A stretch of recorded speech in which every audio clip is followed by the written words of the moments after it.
So good morning, everyone. I'm pleased to welcome you here for our panel on cybersecurity. Who are you going to call?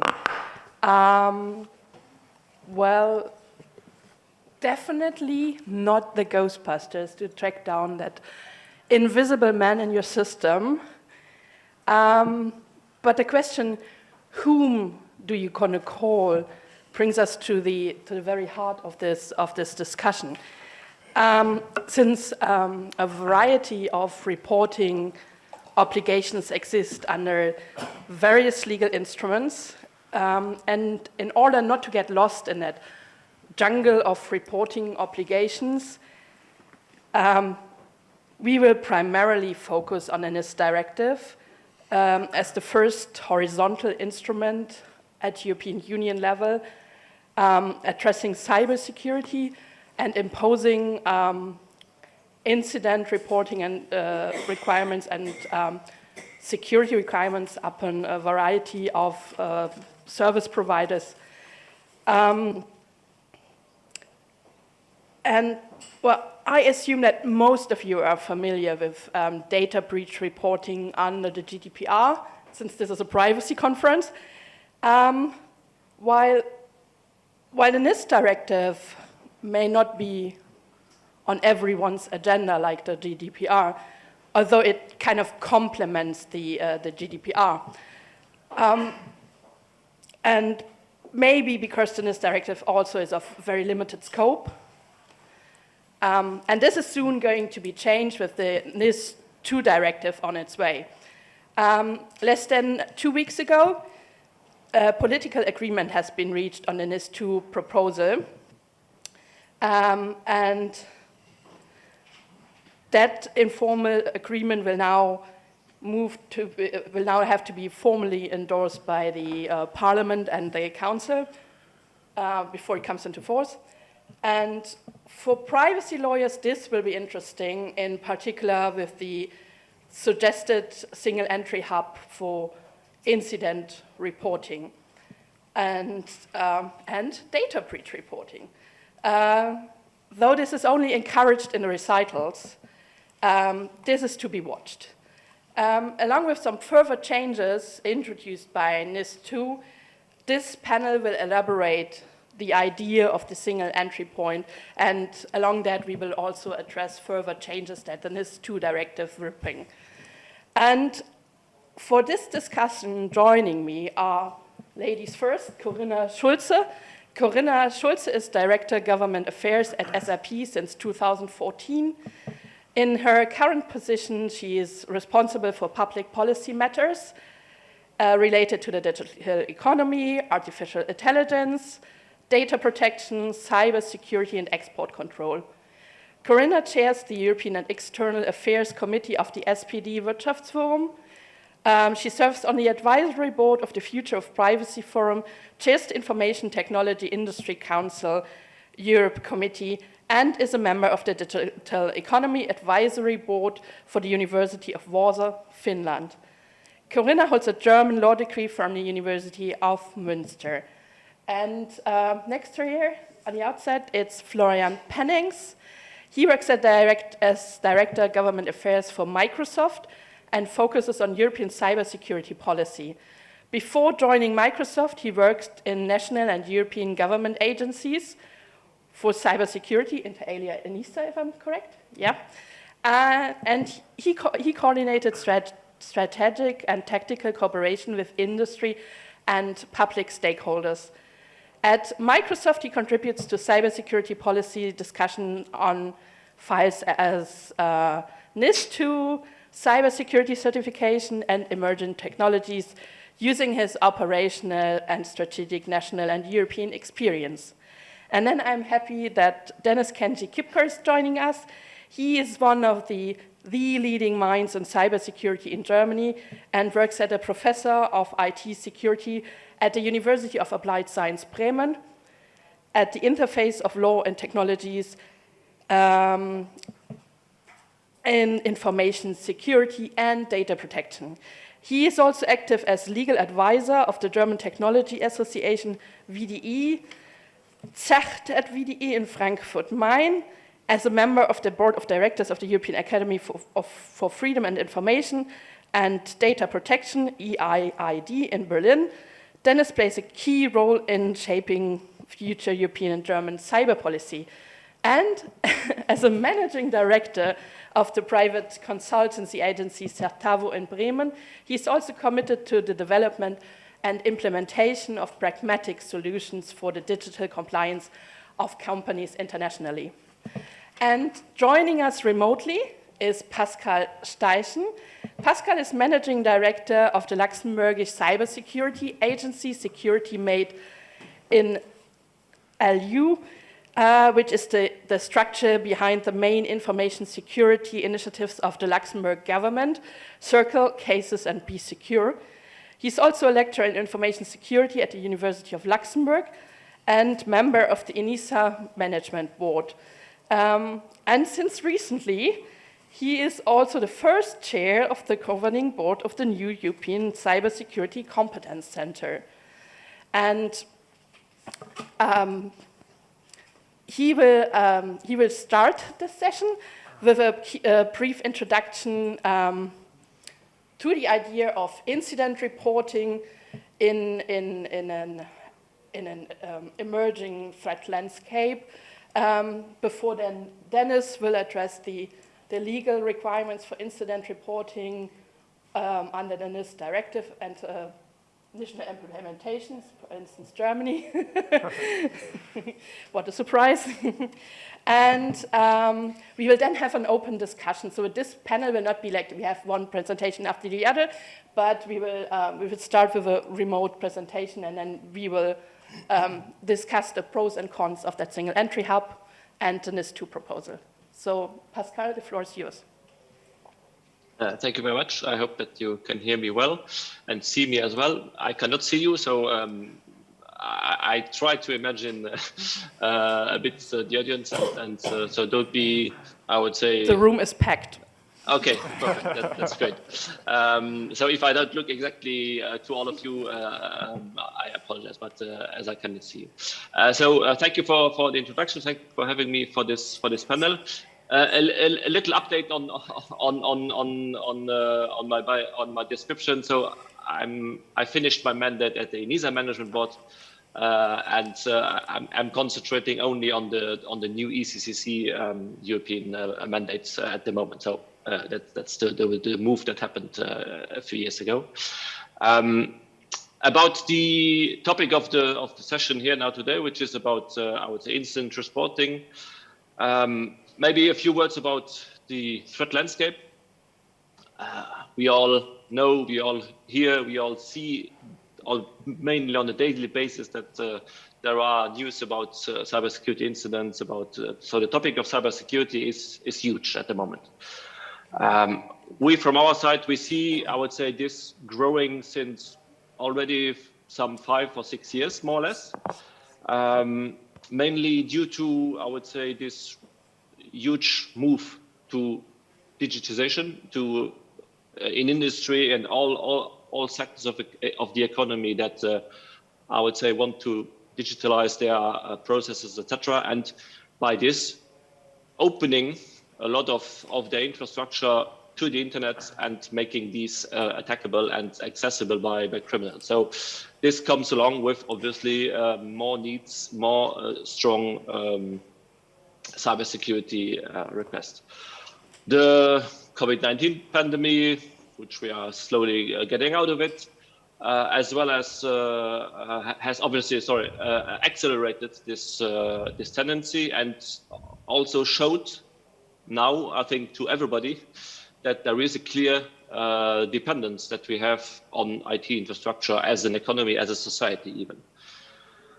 The Russian aggression on Ukraine shows that this dependence is fragilizing. It's really how fragile, in fact, our economy is because of this dependence that we have among each other, and also this dependence that we have as a society and as an economy on IT platforms, on IT infrastructure.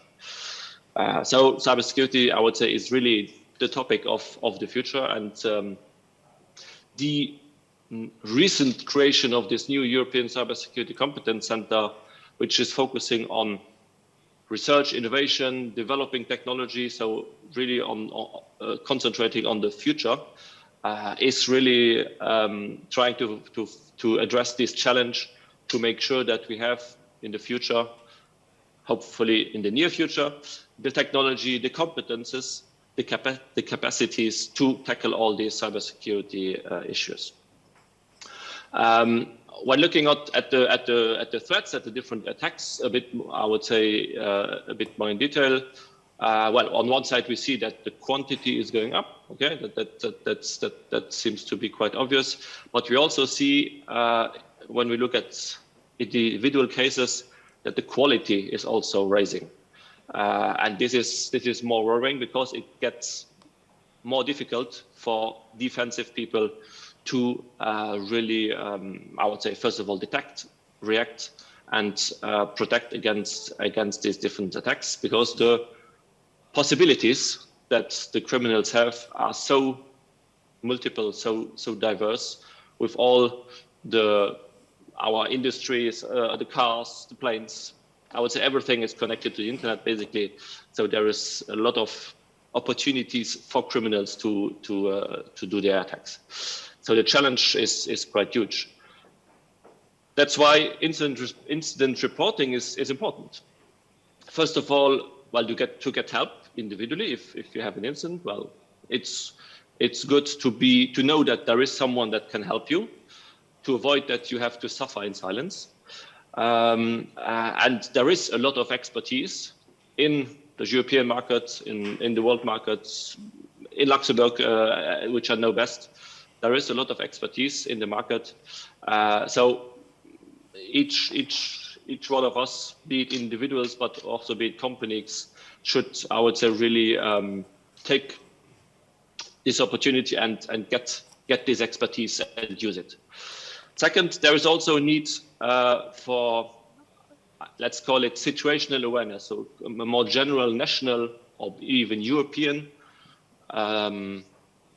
feeling about what is the situation, what is the cyber level, what is the threat level, basically. This is mainly an interest for, I would say, national authorities, for agencies, etc. Because why is this important for them? Well, because they have to, at a certain point of time, take the lead when there is a large-scale incident, when there's a multinational attack, for instance, when there is a cyber pandemic, so to say. Well, there needs to be public agencies or national authorities that have to take the lead to get along, to manage this crisis situation. That's why they also have to have this, I would say, this situational awareness, this view on things. But the knowledge about all this, all what is happening, all the incidents is spread to all of us, to all companies, all individuals.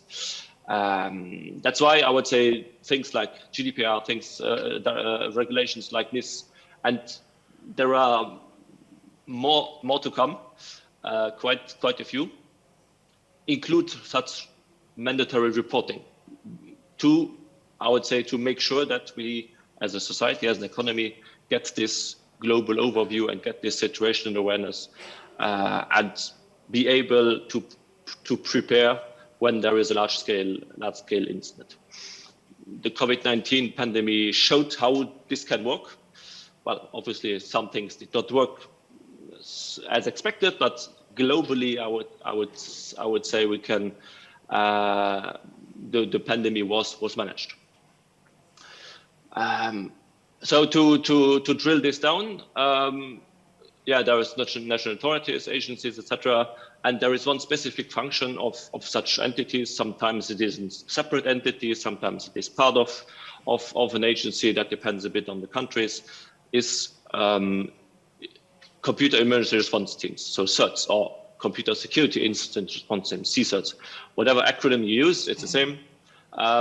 These are the so to say, firefighters of our cyber world. And so Circle, which is the Luxembourg, one of the Luxembourg certs, there is not only one, there are many, which is part of my team. We also have this responsibility. So these teams, these incident response centers, doing incident handling, have a very first mission, which is reactive. So to be reactive, to react, and to be supportive and help when there is an incident. So like the firefighters, such entities. So the 112 that was mentioned in the introduction, well, that's exactly what is the mission. Obviously, this is not enough in the sense that it is better to prevent than to heal afterwards, as the French would say it. So such entities also put a lot of effort in preventive activities, be it awareness raising, be it training, or one important area at the moment, which is threat sharing. So sharing information about threats to be able to do early warnings, to be able to that everybody that gets such information can better detect faster what happens and identify that there is an ongoing attack, for instance. Because if we look at recent or even reports that were there since some years, the detection time is quite worrying. So a lot of attacks, or a lot of incidents are only detected after several months of activity, of criminal activity in your network. So that's a long time. So information sharing to get the knowledge, to get intelligence about threats, about vulnerabilities, and about countermeasures. So how to protect, how to detect and protect against these things is really key.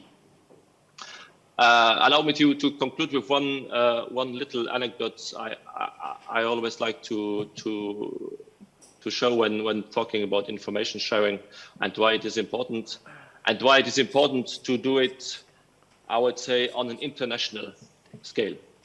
Obviously, there are different levels, I would say, on a national and then European and then international, but I would say the objective is really to do this on an international scale.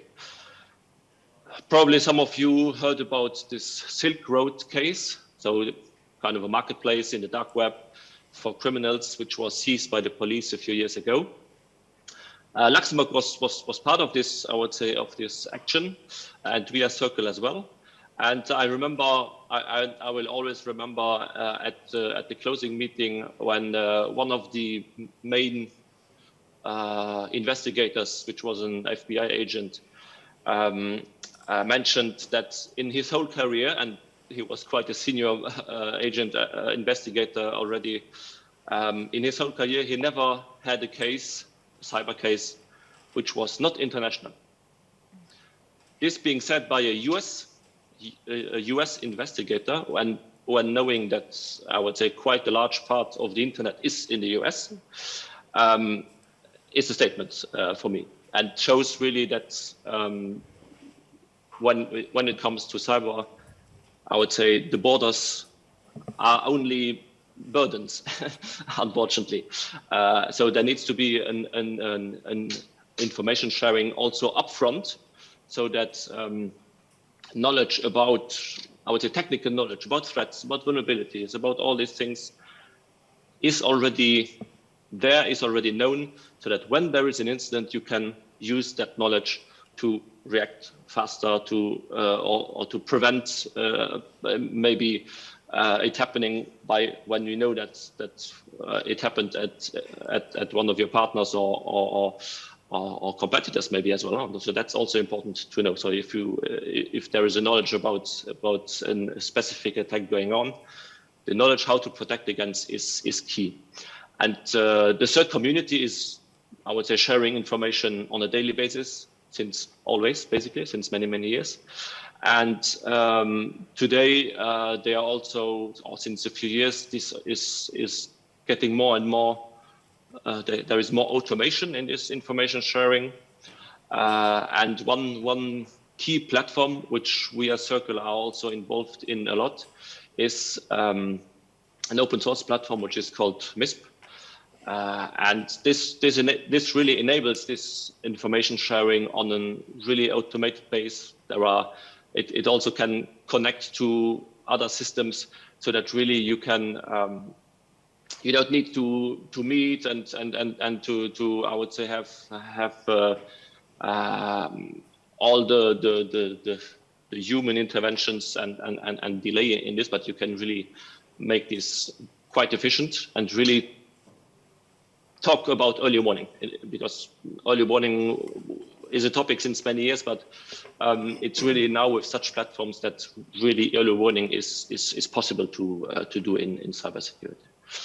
The challenge, however, for the future is that this information sharing culture, this exchange of knowledge and I would say community intelligence about threats, about how to protect against and react against, needs to go up in the companies or in the government, so to more level of people that are more in governance, risk, compliance, or to the decision makers, because it stays still too much among technical people, among CSIRTs, among, I would say, specialized companies who share a lot of information. But this intelligence needs to go up so that the decision makers, the authorities, and also inside of companies, the people that are like CISOs or people like this, can do their governance on an informed base, so that they have facts when taking their decisions. So this is a huge challenge, and directives like the NIST directive is a way of the legislator to go into that direction, to force a little bit some of the companies to go in certain direction. But generally, the idea is really that we have all together to share more information, so that we all have a good level of knowledge and situational awareness about what's going on in cybersecurity, and can protect and react fast. Thank you very much. And NIST directive, that was our keyword then. So Dennis, if you could perhaps outline the mandatory incident reporting scheme under the NIST directive. Yes, so I think Pascal has already mentioned a lot of things, and information sharing is very important. It is crucial for cybersecurity, especially when you have certain threats. And to compare it to the situation in Germany, we had the first IT security law of Germany in the year 2015. It came into force in July 2015. It was the first real cybersecurity law in Germany. That meant we had companies, especially operators of critical infrastructures, that had to implement cybersecurity technology according to the state of the art. And another thing was, of course, the reporting obligations. So when the European NIST directive came in 2016, it had not been that new, because already certain cybersecurity implementations and duties had been in effect. But the thing is that the NIST directive said that reporting obligations, especially for providers of critical infrastructures, as well as for so-called digital service operators, do exist when there's already a threat of cybersecurity. So you do not have any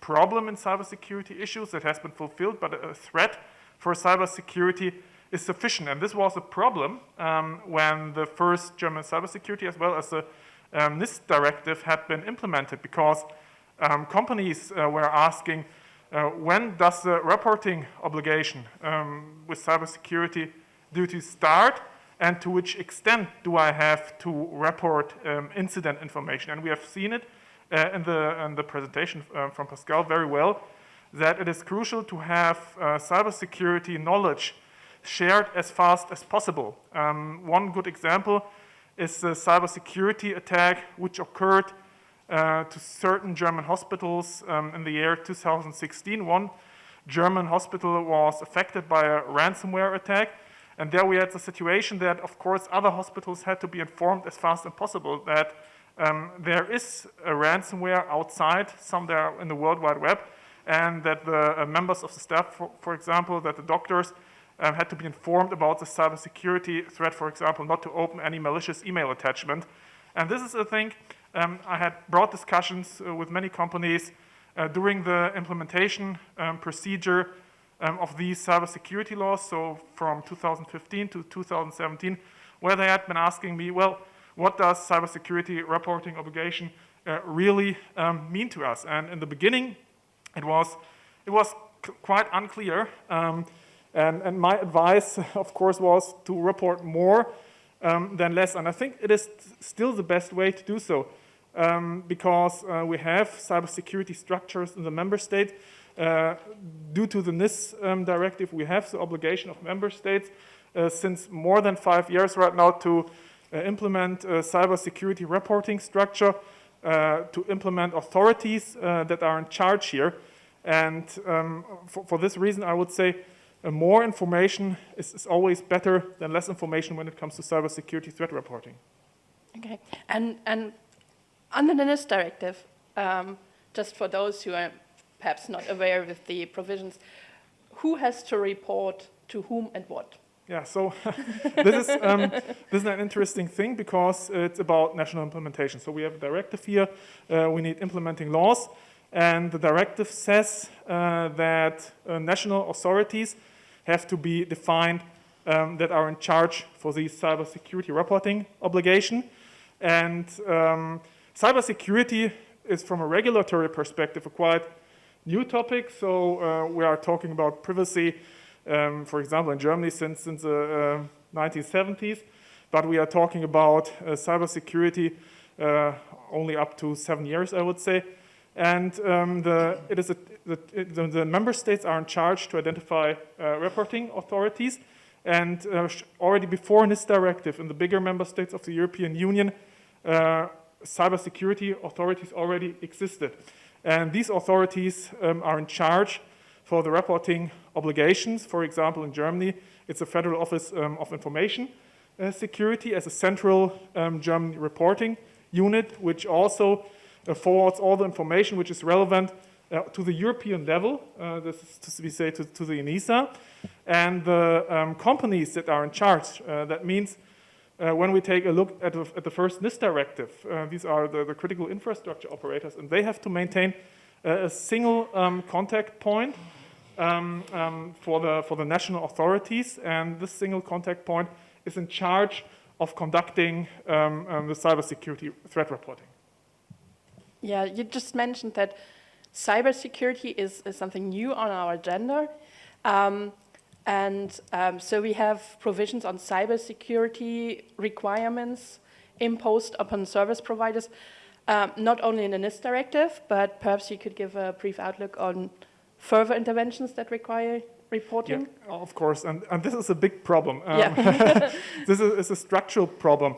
Cybersecurity organization is quite complex because the NIS directive is a very general law. It has a broad scope of application, which is about these critical infrastructure operators and these operators of digital services. But of course, you have or had already in the member states certain authorities which are in charge for very specific branches, and we have an overlapping of safety and security here. And this is, for example, relevant in the telecommunications sector, in the finance sector, or in the chemicals industry, so which has not really been defined as a critical infrastructure in many cases. And the companies here are facing several cybersecurity reporting obligations and duties, and sometimes several authorities are in charge at the same time because you cannot clearly distinguish between safety and security and reliability as cybersecurity goes. And this is a regulatory problem that has not been solved yet. So the European Union has created or is creating more and more laws about IT security regulation, which also includes cybersecurity. We have data protection laws, which also are applicable to certain the reporting obligations when it comes to data security, data breaches. And what we are facing is the situation that the single point of contact is on the first, is on one hand a good idea, but on the other hand it is not sufficient because we are facing this kind of overregulation when it comes to cybersecurity reporting obligation. And this is just one point, because this overregulation can also be found in the field of technical and organizational measures. So we have different levels of technical and organizational measures for cybersecurity, and different laws prescribe here different measures, and sometimes it is unclear which could be the highest level that I have to fulfill as a company when it comes to cybersecurity compliance. So you already addressed what I was going to ask next to Florian. So from an industry perspective, do you think that the NIS directive and subsequent national implementations, are they clear enough on the reporting threshold? I mean, what you have to report. I mean, the NIS states that you have to report incidents with a substantial or significant impact. Is that clear? Just NO. So this can go on for hours. The thing is, thanks for having me on the panel here. We've been so consumed at the moment with the NIS2 discussions that it's a difficult one to really answer. And you can also ask yourself, is it really relevant to answer that question? Because if you look at the NIS2 discussions, this has been addressed. That means that even though if I say yes or no, it's already been addressed. So if you allow me, I would take a little sneak peek into the NIS2. Yes, please. Because as most of you might have known, if you follow this, and we as Microsoft follow this actively, because one of the main benefits of the NIS Directive 1 and 2 is that it's about harmonization at an EU level. And if you deal with cybersecurity, and I had the fortune to deal with it from a National Cybersecurity Center perspective, so I was on the receiving end of getting incidents. I had worked in ENISA, where you do the threats and you try to understand how it impacts the EU as a whole, in the different sectors, and then you see all the differences, and then now on the company chair from a global perspective. The biggest challenge we always have, and that's why I'm really happy that Pascal is here as well, is where does European security become national security, and where is national security becoming European security? We haven't solved that challenge. We will never solve that challenge, but we have to have a continued dialogue. And that's where incident reporting plays into this discussion. Yes, it has to be clear. Otherwise, it doesn't make sense what you report. I had a conversation with a gentleman here in the front before the panel started about what's the objective of reporting? Why should we report? Just to provide information to the national authorities? What will the national authorities do with that? Just to give you an example, one of the suggestions, and I'm taking it a little bit further and I will come back, Sandra. So Microsoft collects 24 trillion security signals a day. We have machine learning, we have all kinds of specific artificial intelligence behind it to analyze that into packages and analyze security and risk. And I know it's a bit risky to say this here in the data privacy environment, but that's the real world. That's how we are able to provide good security for our customers, and also to provide packages that are understandable for the government agencies on the receiving end. And that's a question we also need to have, like, what do you report for who? And what are they able to do with that? Because if I start reporting about our cloud technology, which is quite complex, and we've seen a little incident in the whole supply chain of technology that's stacked on each other, I'm pretty sure, because I've worked in one of the national cybersecurity centers, not many people will, on the other side, will know what to do. They're excellent in risk mitigation. They know, oh, there's an incident here, I need to inform my boss about this, I need to get an expert in here. That's super, super, super relevant. And the last thing I'd say on this is keep in mind that we've got smaller entities coming into scope of the NIS2, SMEs. We've got larger entities in scope. And there's a common responsibility there to say, okay, we are a cross-border and we provide products and services all over the globe. So of course we prefer to report our incidents into one place. That doesn't mean that that's always going to be the case. So there is this threshold also below incident reporting. And that's also something to consider. It shouldn't always be about mandatory and legislative requirements. There's so much you can do before you actually start reporting. Think about ISACs, information sharing and analysis centers. Think about other ways where you can work and share your threats and even your incidents before they really become a reportable incident. Because then you build up your network, you share it already with each other, you know where your gaps are in resources on the government side. Because you cannot expect that and I'm looking a little bit here digitally to you, Pascal. I imagine that the size of your organization is not the same size as a BSI or a NANSI. That means that you have to really think about how do I allocate the right resources. And the NIS2 doesn't, or the NIS directive doesn't really take that into consideration. Like if there's a company with its main establishment in your country, you have to cover the full spectrum. So these are the challenges we need to think about. So that's a little bit in response to that, to open discussion. Okay. Corinna, do you want to add something to this? Yes, happy to, and thank you as well for having me here today. So from our perspective, we obviously agree also, with Microsoft and what Florian has said. I wanted to take a little step back concerning NIS2. I mean, we all agree that we, had to upgrade and needed, there was maybe not sufficient harmonization under NIS1. I remember that there were many concerns, and so NIS2 was, was launched, or it's not yet adopted. So we needed to step up to the plate. We all agree to that. We've heard a lot about, how cyber threats are increasing, so obviously we needed to do something. But having said that, if you look at the legislative process, we felt it was a bit rushed, right? So it happened very quickly, and, as such, it's still good, to act fast. But as we can see right now, we had the announcement of the political agreement, but there are still a lot of, what one would consider to be nitty-gritty, but no, I think there is still a lot of important, and even if it's just the recitals, there are still a lot of important points to be discussed, also from a technical point of view. And so we are looking forward to receiving the final text, but none of us have seen it. No, so it is actually, and then to come back to the incident reporting, there's still a lot out there that we actually don't know, and that will be very, very important for us.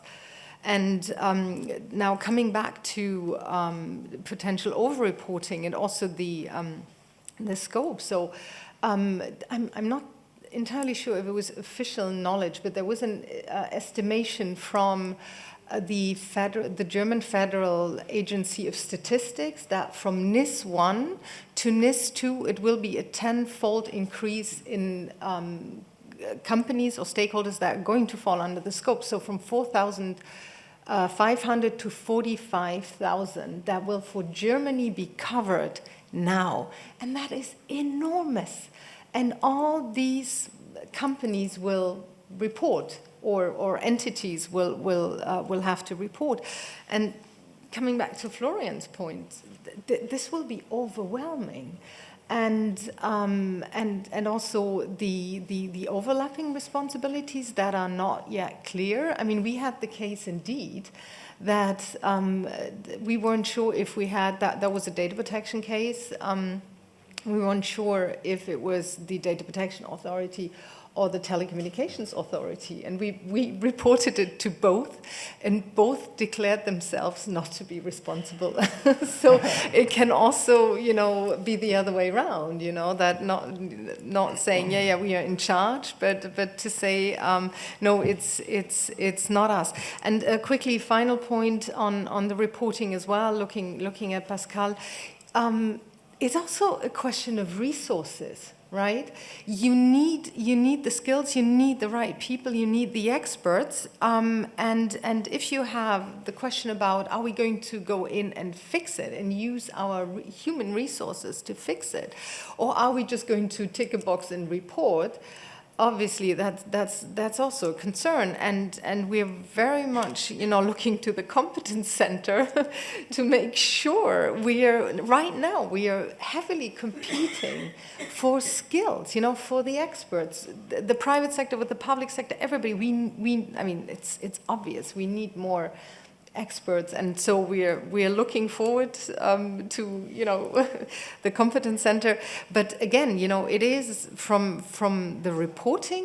If you just report everything, even a BSI, as I said, with the new entities in scope, will be overwhelmed. I don't know what smaller countries are doing and how they're going to handle it.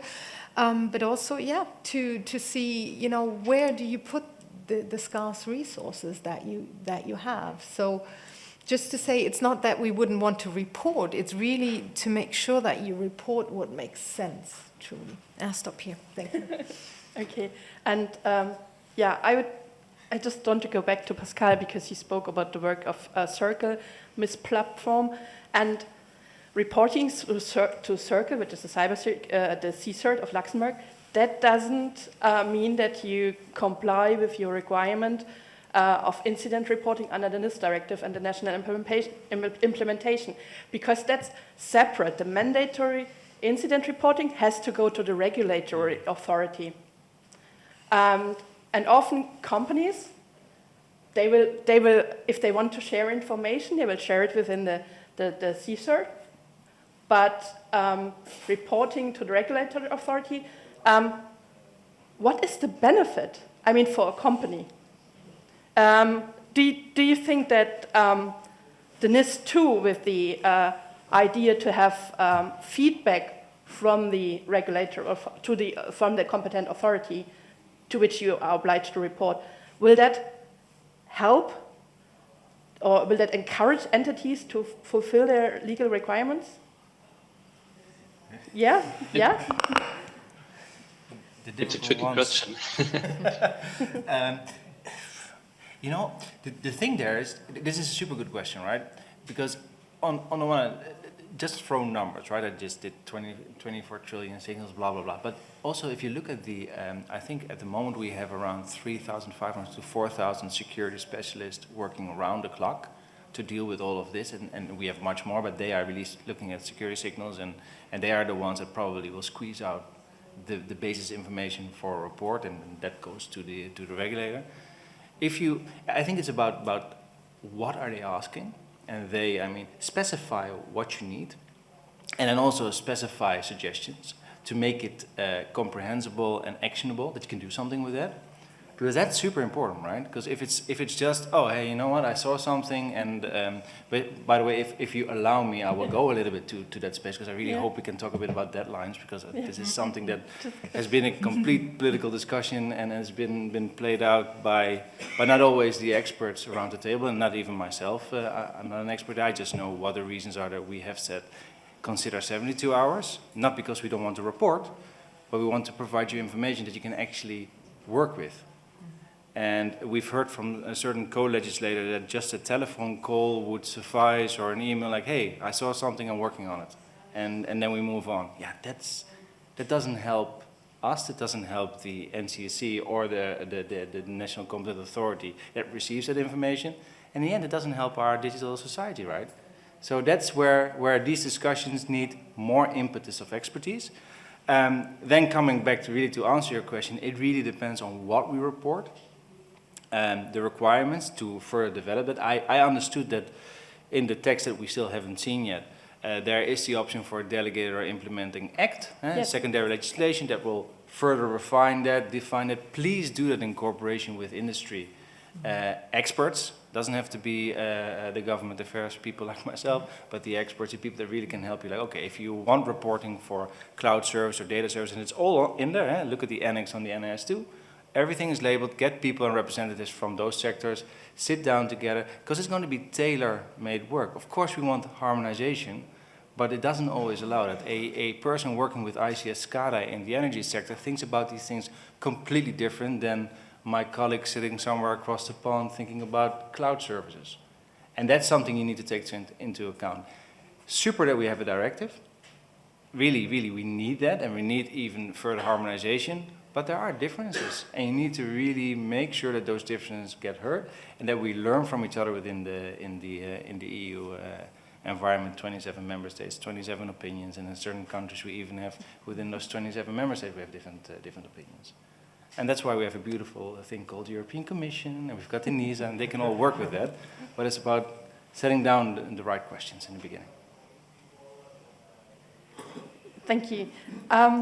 Just to give the audience an idea of incident reporting obligations that exist in parallel, I just took the example from the banking sector because I think that's very indicative. So for the financial authorities, we have the NIS directive, under which operators of essential services and DSPs have to report to the regulatory authority under NIS. Currently, without undue delay, in the future, they have to give an early warning within 24 hours, and then an initial report within 72 hours. Then we have GDPR addressed to data controllers, which have to report to the Data Protection Authority within 72 hours, any data breach.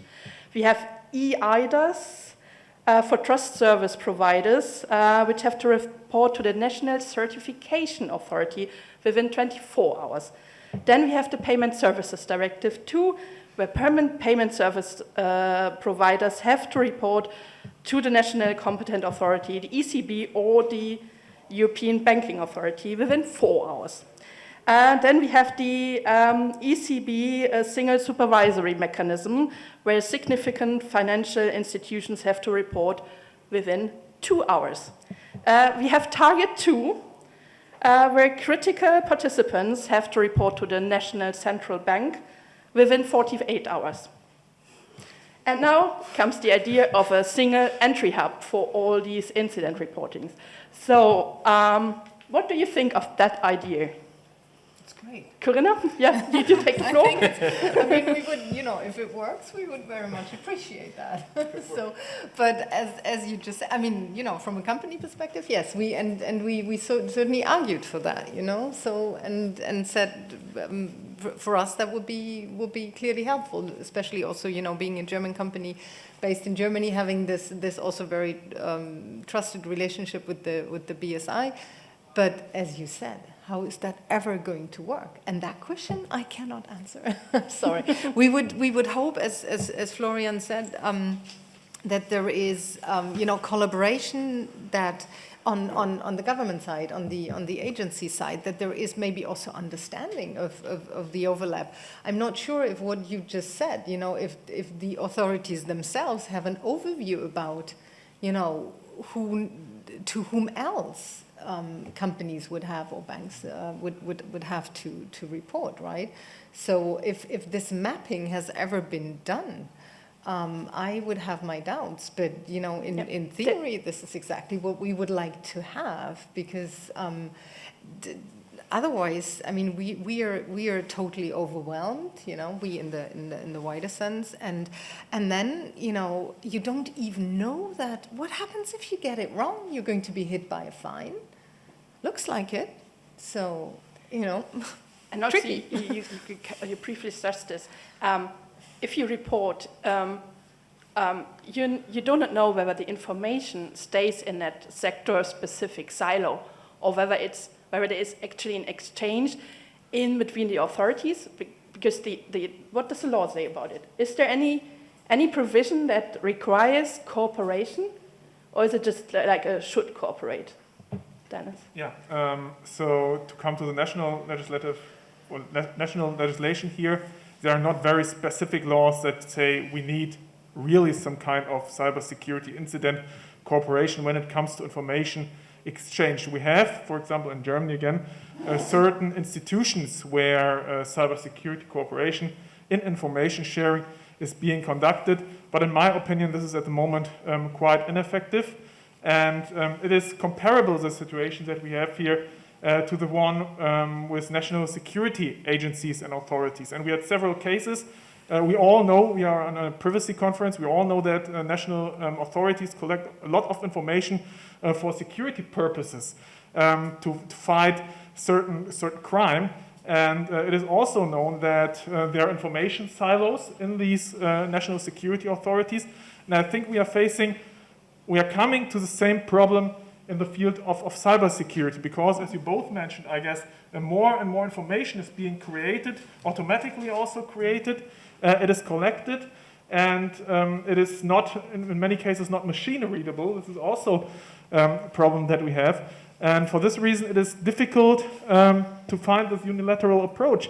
And cybersecurity is also a topic which needs intrinsic motivation. And we, on the national levels, we already have general laws which are applicable, for example, for share certificate companies, which are applicable for limited liability companies. And these laws already say that the management board of a company is liable for the functioning of the company, and this also means cybersecurity issues as well as privacy issues. So we have a lot of cybersecurity regulation, relevant regulation, which is already applicable here, and in my opinion, we are facing this situation of overregulation, and which leads to a weakening of this intrinsic motivation of implementation of cybersecurity in companies, and it is not clear whether we have a certain benefit here, but it is clear that these overwhelming regulatory approach here is costing a lot of money, of course, and it makes it very difficult for companies as well to find the relevant personnel with the competencies that are needed here. And in the field of cybersecurity, it is quite clear that we are lacking competent personnel at the moment. Yeah, that's an interesting point, and I would just like to give you a brief anecdote about this. Since the NIS2 directive, under the proposed NIS2 directive, much more entities will be encompassed under that reporting regime. And I've just recently been to a conference in Luxembourg, and the representative of Circle, the National CSIRT, read out some answers they received in response to incidents that happened within companies. And we're speaking of Luxembourg, and those are not big companies, but we have a lot of digital service providers located there with their main establishment, so they fall under this directive. So, but he didn't address who answered this, and I don't expect Amazon or PayPal to give such answers. But companies replied that we do not detect, so we don't have to report. Some of them said that they would just patch their system like 4 times a year, because that's what they agreed on up on their ICT contract with a contractor. They hand in after they report an incident, and then the Circle will get back to them, like, have you fixed it? And they will report they will hand in an antivirus scan, and yeah, all fixed. So just think of the companies that will now be encompassed, and the expertise is just missing. So raising awareness is important, but I think it's going to be a struggle.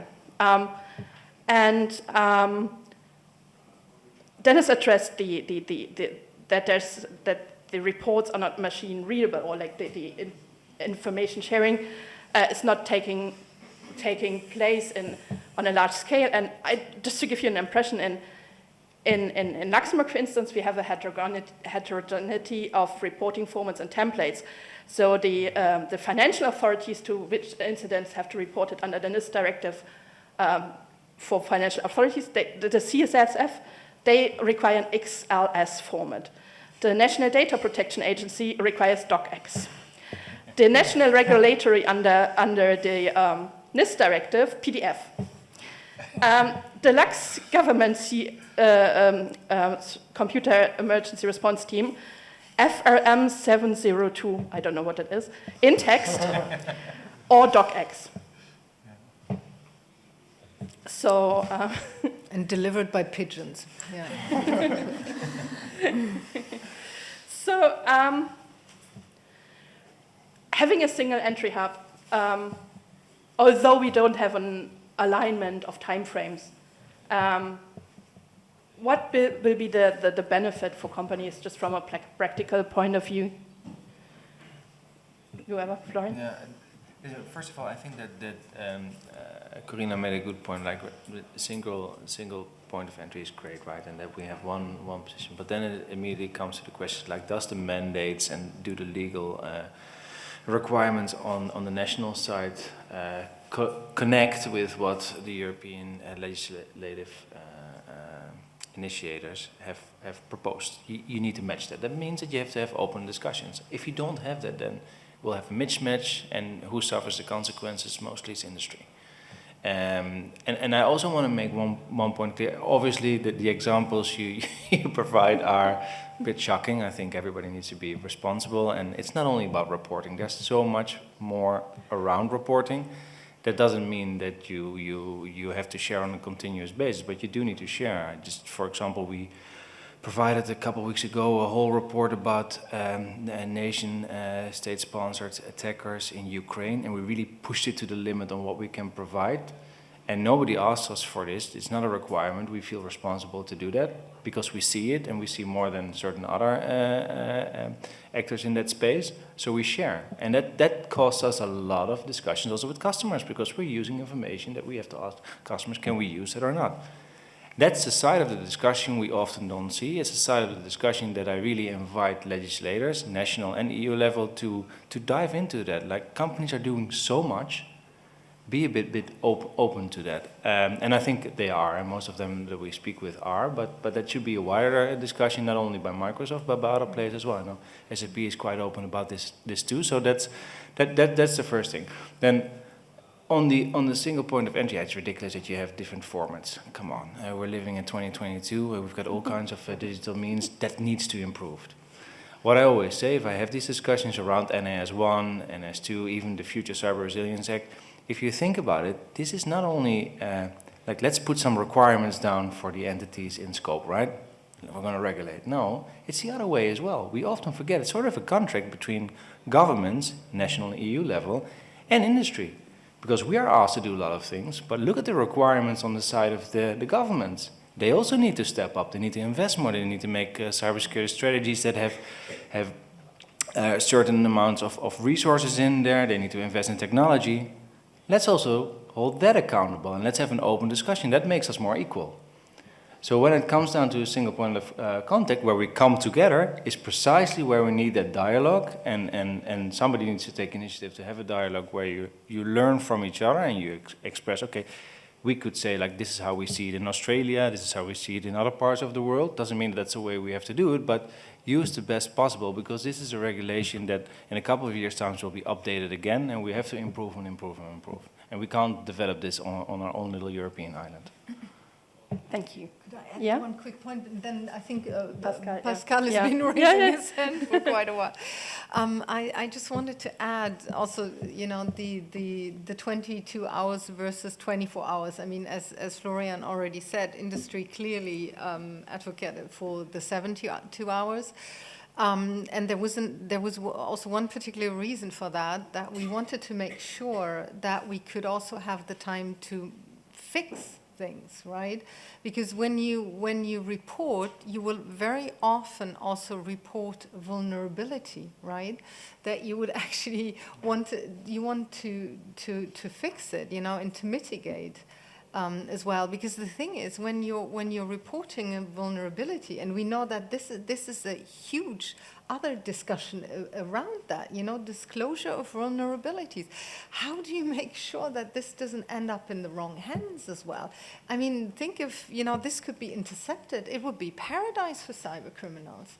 So I think, you know, this notion of, well, we probably lost the battle on the 72 hours or whatever is going to be the outcome, but it's really key that there is a trusted relationship both ways, right? Not just in industry going to report to whomever, and maybe not even, you know, having had the possibility to fix it. And where does it end up? I mean, one shouldn't be naive about these things, right? But how innovative cyber criminals are to get their hands on all sorts of information. So I just wanted to add that and you know, sort of show a little bit the complexity around this reporting idea and why we were actually advocating as well for the 72 hours. But Pascal is patiently I was just going waiting. to ask Pascal, is there anything that you like to add from the perspective of the public sector? Yes. So trying to maybe react on a few topics or aspects that were addressed. Maybe start with the reporting aspect and the challenges. There are clearly challenges. You mentioned that even in a small country like Luxembourg, I would say there is a multiple way of reporting with multiple ways of doing reporting to multiple regulators, etc. Yes, that's the situation that we face today. It is, I would say, in a certain sense, linked to the importance of that cybersecurity topic got in all the different sectors, and in the different also when you look at the financial sector, for instance, due to the different crises we went through in the financial sector, for instance, where all this came. Often these specific things come regulations come due to crisis or to such things that are revelations about big issues. And the GDPR is the same. I would say GDPR happened because of the Snowden revelations. I would say we have to be clear about that. And this is definitely a challenge, and this is definitely a challenge that I think most of the public entities are aware of. There is no week where this is not being discussed among European public agencies, or on a national level as well, because that is really a challenge. So the objective. There are exceptions, but most of the regulators do not have as of objective to use that reporting as a burden or as a stick, but more as a carrot, in the sense that it should enable companies to create this trusted relationship, and there is a role to play on both sides to make sure that on both sides the trust can be created, that there is competence, that there is capacity on both sides that makes it possible that there is a trusted relationship. And the information should go in two directions. I'm absolutely clear with it.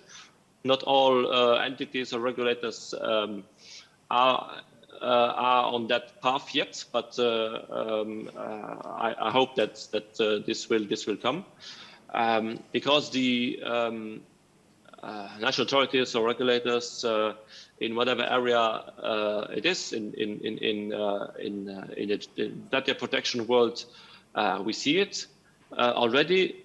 They should be guided. They should give also guidance. They should help the entities that they regulate and provide also information about how to protect against different things that have been reported to them, and to help raise awareness, to help others to avoid the similar incidents and all these kind of things. And this is something, again, as I said, in the third community, this is being done since always, basically, and this culture needs to go up to the other public agencies, and there is hope that this will be achieved at a certain point of time. We'll see how long it will take, but I keep to be optimistic. Okay. And that's why also, for instance, in the NIS directive, in the first one, but also in the second one, you have these different players. You have the CSIRT community, the CSIRT network.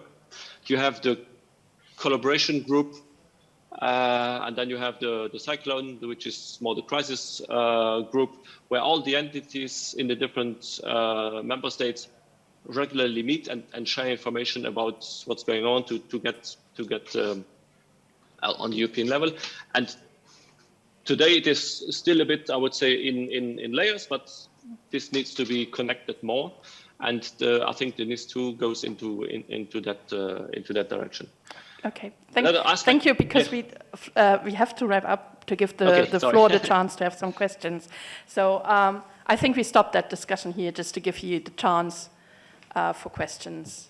Any questions? Okay. We start from the back and then go forward. The guy named in brown shirt.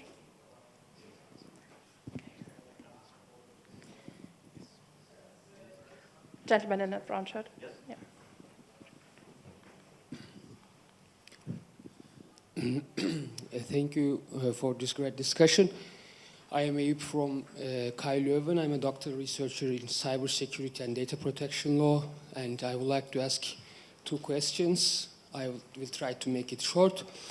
You know, we saw that the information sharing is like a collective approach, but also Microsoft or other companies are private companies, and I want to ask whether they are afraid of like free riding at the end of the day. They will share, but they invest a lot, like private industry invest a lot, but if they share the tactics, threats, and strategies, at the end of the day, other companies would free ride on this, or what do you think about this from the private industry sector?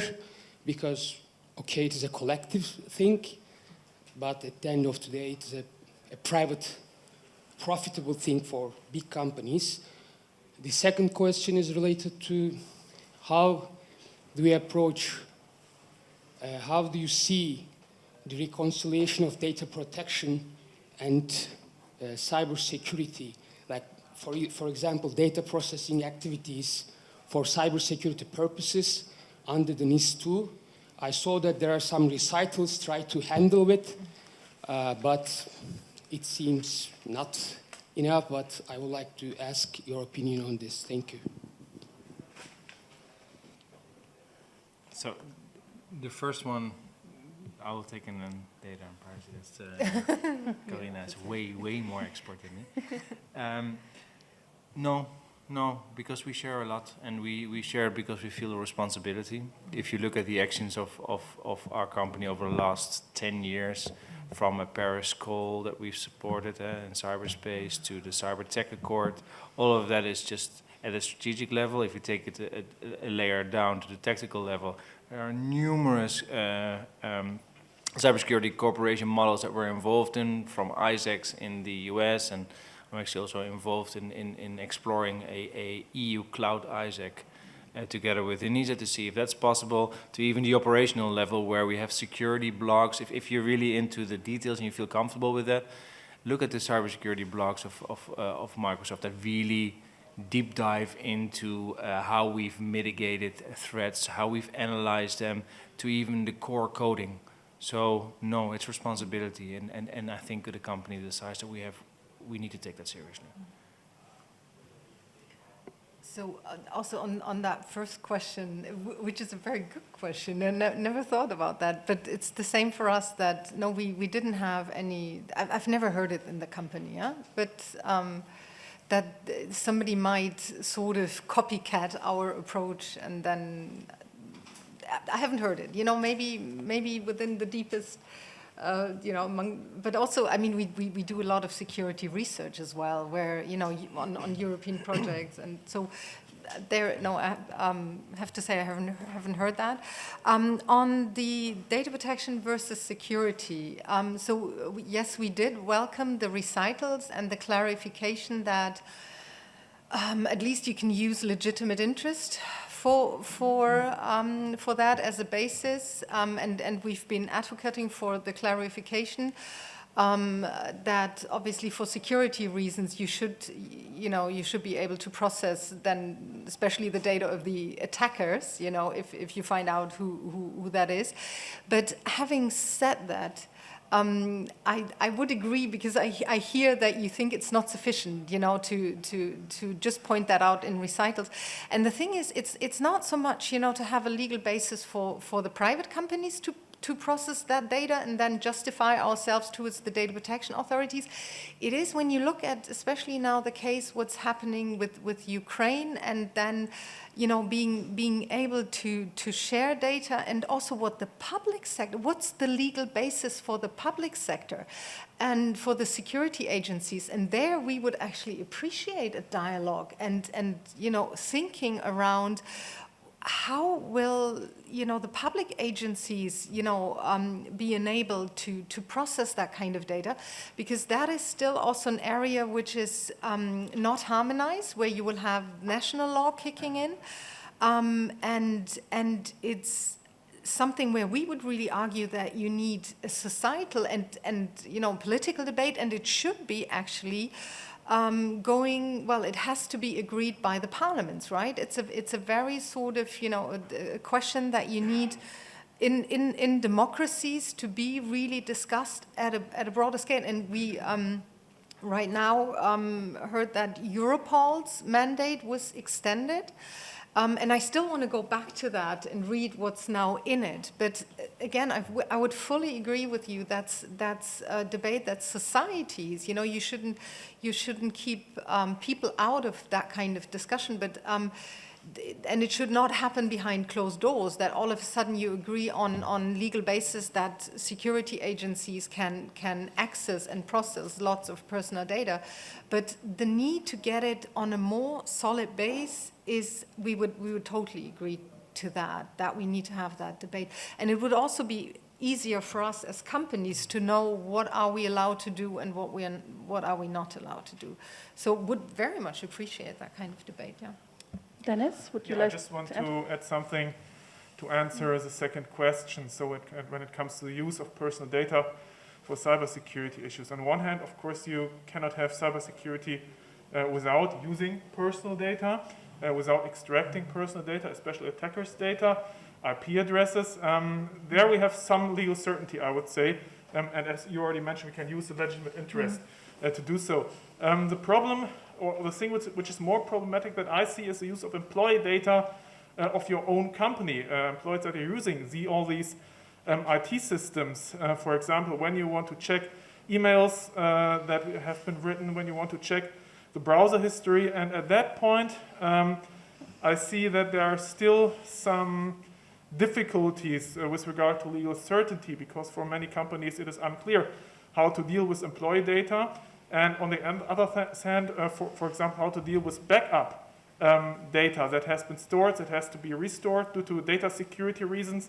And some companies are currently working on best practices with regard to that, but at that point we do not have legal certainty at this moment. No.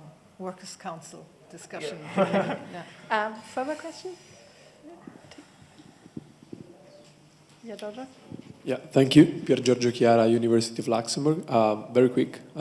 Awaiting the final text of the NIS2 and taking into account the large scope, the tendency of private companies to over-report, as mentioned in the panel, and the somewhat normalized across Europe underfunding and understaff issues of national authorities. How do you assess the request for reporting threats that could potentially result in attacks? Thanks. Then, Florian? Or Pascal, maybe. I just think, perhaps Dennis can address this, because in Germany we already have that extension to reporting incidents with the potential to have harm. Yes, so we have such a regulation in Germany, I think, since several years, and it worked quite well, in my opinion. And it is often the case that you have a possibly harmful situation when it comes to cybersecurity, but the incident did not occur. And I think this is one of the positive points that we have in this directive, generally speaking. Florian? Yeah? Yeah. So, yes. So, The incident did not result in harm, materialize. Yes. Yeah. I'm not a big fan of this, simply because but this is from our company's perspective, but also I think a bit wider in the industry. We sat down and we thought, what's the magnitude of this? Imagine if we start reporting all of these signals. Again, it comes down to what do you want and how do you specify that in legislation. And even then, you don't need legislation for that. This means that as an entity, you always have a responsibility to share, I think. And as a national competent authority or the government, you have a responsibility to go into the sectors, start having these discussions, ask for these threat information, set up cooperation mechanisms to discuss that. And why am I saying this? And this is a very important point that we haven't touched on, but this is not the 1960s where the police had the full mandate anymore. We're living in a completely different world where the industry and governments actually share the responsibility.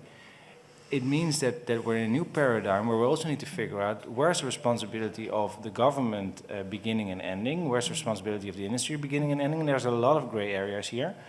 It also means that sometimes, even if a police force or an intelligence service or even defense wants to do something, they cannot do it without support or even information provided by the industry. So here I'm a big fan of everything before you go to legislation. First figure this out, because otherwise it's going to overflow them. And then the beautiful thing that you mentioned, Sandra, how do you report in XML? This is a big challenge. So no, not thinking this is the right way forward. Because we're running out of time, is there a quick question to Pascal? Because us four, we will remain here for a second, so you can ask us. But any question for Pascal specifically? No, then I'm sorry that we have to close the session now because it's almost 10:05. Yeah, and we are happy to answer your questions here. Thank you.